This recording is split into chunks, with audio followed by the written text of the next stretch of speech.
इस बात में कोई शक नहीं कि अर्थ के साउथ पोल में मौजूद अंटार्कटिका दुनिया का वो कॉन्टिनेंट है जहां कुदरत इंसान को बिल्कुल भी बर्दाश्त नहीं करती। ये दुनिया का सबसे ठंडा, सबसे दूर, सबसे वीरान और सबसे खुश्क-तरीन कॉन्टिनेंट है।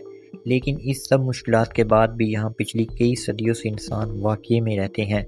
लेकिन सवाल ये है कि आखिर कैसे? अंटार्कटिका इतना बड़ा कॉन्टिनेंट है कि इसमें पूरा अमेरिका और पूरा इंडिया एक साथ फिट आ सकते हैं। इमेजिन करें कि इतने बड़े कॉन्टिनेंट का 98% हिस्सा गहरी बर्फ़ से भरा हुआ है।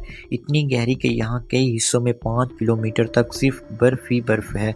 वैसे तो यहाँ टेम्परेचर -60 डिग्री सेल्सियस तक जाता है, लेकिन साल में 1-2 मरतबा यहाँ गर्मी भी पड़ती है। पर इस गर्मी में भी यहाँ का टेम्परेचर -12 डिग्री सेल्सियस होता है, क्योंकि यहाँ पूरा साल टेम्परेचर फ्रीजिंग पॉइंट से कम ही रहता है। इसी वजह से यहाँ बर्फ़ मेल्ट ही नहीं होती।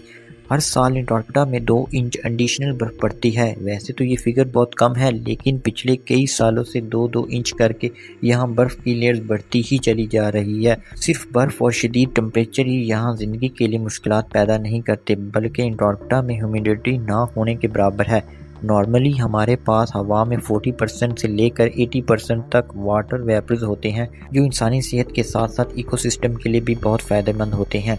लेकिन अंटार्कटिका में ह्यूमिडिटी लेवल सिर्फ और सिर्फ 0.03% ही है। यही वजह है कि अंटार्कटिका में स्किन डिजीज़ और बॉडी का डिहाइड्रेट होना बहुत कॉमन है। इसके साथ साथ साउथ पोल सी लेवल से 9800 फीट की एलिवेशन पर है। ये इतना डेडली तो नहीं है, लेकिन ज़्यादातर लोगों के लिए ये एलिवेशन इनकी मुश्किलात में इजाफा कर देती है। कुल मिलाकर बात यह है कि अंटार्कटिका इंसान तो दूर की बात बल्कि किसी भी जानदार के लिए बना ही नहीं गया, लेकिन फिर भी इंसान यहाँ मौजूद है। इसकी सिर्फ एक ही वजह है और वो है रिसर्च। जिस तरह स्पेस भी इंसान के लिए नहीं बनाई गई, लेकिन फिर भी वहाँ ISS में इंसान रिसर्च पर्पस के लिए रहते हैं। इसी तरह अंटार्कटिका में भी साइंटिस्ट को रिसर्च के लिए भेजा जाता है। ये है यहाँ का MS code south pole station. ये एक अमेरिकन बेस है जहाँ पर गर्मियों में 150 और सर्दियों में टोटल 45 साइंटिस्ट स्टाफ रहते हैं। यहाँ तक इनको पहुँचाने का सिर्फ एक ही जरिया है और वो है बाई प्लेन।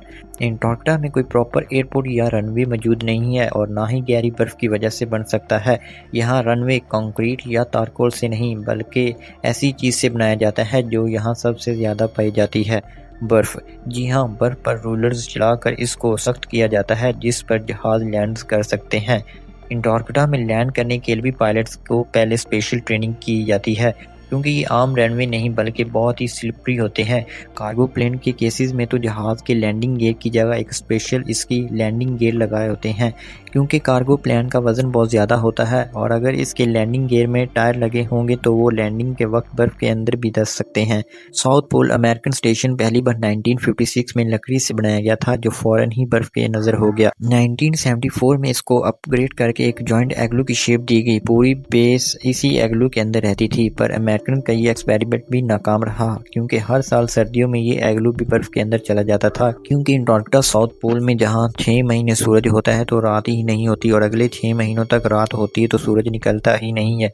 इसी वजह से जिन 6 महीनों में सिर्फ रात होती थी, तब एग्लू को बर्फ़ से बाहर नहीं निकाला जा सकता था, यानी स्टाफ को अगले 6 महीनों का वेट करना पड़ता था, जिसमें खुदाई करके इसको बर्फ़ से बाहर निकाला जाता था। इसमें टाइम भी लगता था और एक्स्ट्रा फ्यूल भी यूज़ होता था। 2008 में अमेरिका एक नई अप्रोच के साथ मैदान में उतरा और एग्लू को भी रिप्लेस करके ये चीज़ बनाई। इस बिल्डिंग की खास बात यह है कि इसकी शेप एरोडायनामिक है और इसको हाइड्रोलिक पिलर्स पर बर्फ से थोड़ा उठाकर खड़ा किया गया है। एरोडायनामिक शेप की वजह से तेज हवाएं इसके ऊपर और नीचे बर्फ को इकट्ठा नहीं होने देती, लेकिन हर 10 साल के बाद फिर भी इसके नीचे बर्फ जमा हो जाती थी, लेकिन तब इसको आसानी से अपलिफ्ट किया जा सकता है।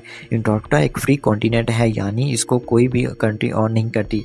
यहाँ पर 29 कंट्रीज के अपने अपने रिसर्च स्टेशन हैं, लेकिन सवाल ये है कि साउथ पोल में कौन सी ऐसी रिसर्च होती है जो दुनिया में कहीं और मुमकिन नहीं। यहाँ ज़्यादातर स्पेस रिलेटेड और एस्ट्रोनॉमिकल रिसर्च होती है। असल में नॉर्मली हवा में मौजूद वेपर आसमान को धुंधला कर देते हैं, और अगर हम टिपिकल एटमॉस्फेयर में टेलीस्कोप लगाएंगे तो ज़्यादा दूर तक नहीं जा सकते। साउथ पोल में ह्यूमिडिटी ना होने की वजह से आसमान बहुत क्लियर नजर आता है और टेलीस्कोप स्पेस में लाखों लाइट ईयर्स दूर तक भी आसानी से देख सकते हैं। एस्ट्रोनॉमी के अलावा यहाँ आइस कोर्स भी रिसर्च की जाती है। लाखों करोड़ों साल पहले अर्थ का क्लाइमेट कैसा था, तब हवा में कौन से पार्टिकल्स और गैसेस थी, ये सारे राज अंटार्कटिका की बर्फ के नीचे छुपे हैं। इन आइस कोर्स को निकाल कर सर्च की जाती है और ये पता लगाया जाता है कि किस दौर में यहाँ आसानी से देख सकते हैं। साउथ पोल में बारिश वेदर कंडीशंस की वजह से यहाँ कम से कम रिसर्चर्स को भेजा जाता है। रिसर्चर्स सिर्फ इक्विपमेंट लॉक ऑफ्टर करते हैं और सारा डाटा इनको यहाँ से बाहर अपनी कंट्री में भेजा जाता है। जैसे यहाँ आने का सिर्फ एक ही जरिया है, वैसे ही यहाँ से निकलने का भी सिर्फ यही जरिया है।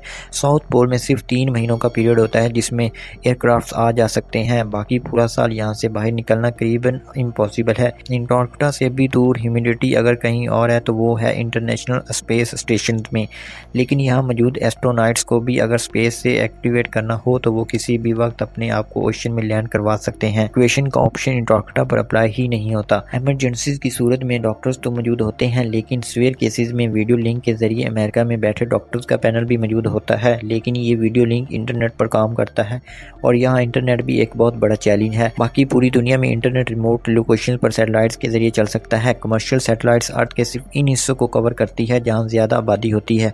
जैसा कि आप ग्लोब पर देख सकते हैं कि साउथ पोल हमारे प्लांट के लिटरली बॉटम है। अर्थ का ऑर्बिट करती सैटेलाइट साउथ पोल के ऊपर से गुजरती ही नहीं है, इसी वजह से यहाँ सैटेलाइट्स के सिग्नल भी रिसीव नहीं होते। सिर्फ चंद सैटेलाइट्स हैं जिनके सिग्नल साउथ पोल में आते हैं और वो भी सिर्फ चंद मिनटों या घंटों के लिए। यहाँ इंटरनेट यूज़ करने के लिए भी स्पेसिफिक टाइम का वेट करना होता है। जब सैटेलाइट साउथ पोल के करीब से गुजरेंगे सिर्फ तभी सिग्नल रिसीव होंगे।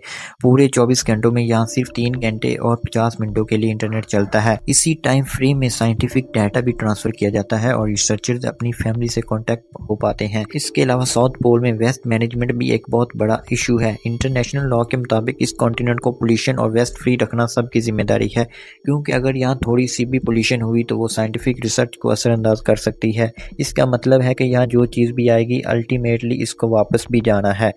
यहाँ स्टेशन का वेस्ट पूरा साल इकट्ठा करके इस कोस्ट पर मौजूद मैकमर्डो स्टेशन पर ट्रांसफ़र किया जाता है, जहाँ इस वेस्ट को प्रोसेस करके साल में सिर्फ एक बार आने वाली शिप पर वापस यूएसए रवाना कर दिया जाता है। विंटर सीजन में साउथ पोल स्टेशन पर सिर्फ 45 लोग होते हैं। इन लोगों को बड़ी एहतियात से जांच पड़ताल करके इस मिशन के लिए सिलेक्ट किया जाता है, क्योंकि ये वो पीरियड होता है जिसमें अगर कोई एमरजेंसी हो जाए तो यहाँ से निकलना या बाहर की दुनिया इनको रिसीव करना नामुमकिन होता है। ये क्रू हर तरह की सिचुएशन से निपटने के लिए फिट होते हैं। इस पीरियड में 6 महीनों तक सिर्फ रात होती है। एंजाइटी, डिप्रेशन और होम सिकनेस के अटैक्स बहुत कॉमनली पाए जाते हैं और इस मुश्किल घड़ी में यहाँ कम्युनिकेशन भी ना होने के बराबर होती है। पूरे 6 महीनों तक इंतहाई लिमिटेड रिसोर्सेज पर गुजारा करना इस क्रू का एक ऐसा कारनामा और सेक्रीफाइस है जिसको एक छोटी सी वीडियो में एक्सप्लेन करना मेरे लिए बहुत ही मुश्किल है। उम्मीद है आप ये वीडियो भी भरपूर लाइक करेंगे और शेयर करेंगे। आप लोगों के प्यार, बड़े कमेंट्स का शुक्रिया। मिलते हैं अगली वीडियो में।